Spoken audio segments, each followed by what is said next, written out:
My name is JShapiro. I'm a fourth generation Chicagoan, Jewish by faith, and happily married. Work for Interfaith Youth Corps on an international project that does multi-faith action around malaria eradication. If you look at the 8 Millennium Development Goals, you can really sit down and say malaria either is directly involved in or can have a positive effect on 6 of the 8. Interfaith Youth Corps is a reasonably young nonprofit in Chicago, started here by a local guy named Ibu Patel. It's really about bringing young people to the table to work together, do service projects, in the process sort of share values. If ever there's a way to affect positive change across the world and do it with any amount of interfaith cooperation, it's going to have to be some common idea of justice and helping people. You know, I grew up in a traditional Jewish household. I attended synagogue growing up. At particular points before I'd even gotten to high school, I'd taken further religious stringencies upon myself, become Shomer Shabbat right before my bar mitzvah by choice. I started keeping kashrut law, which is ritual dietary law, when I was 10. I ran track and cross country, and I basically couldn't compete because these things were all on Friday night, Saturday.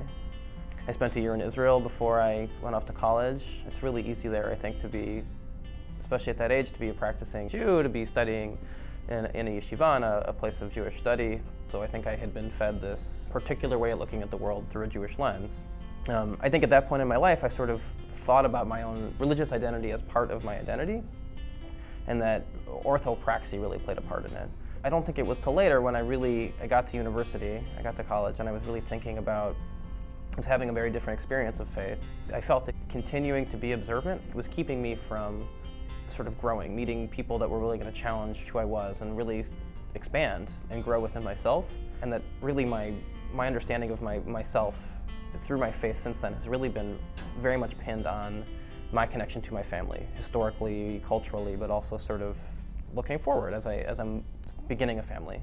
And so I let it go by the wayside. I started to sort of push outside of the way that I've been for a decade at that point. And I ended up getting really interested in the origins of Hebrew Bible and early rabbinic texts and even early Christianity.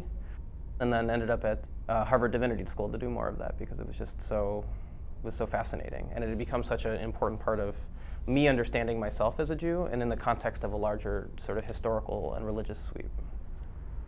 At the end of the day, it's not just about, you know, this ritual practice, this orthopraxy. It's not about some dead white guy with a big beard from 1200 CE telling me that I need to live my life in a particular way. It's really about this cultural heritage piece of it that really informs who I am and my connection to my family. And it's something that I can't ignore.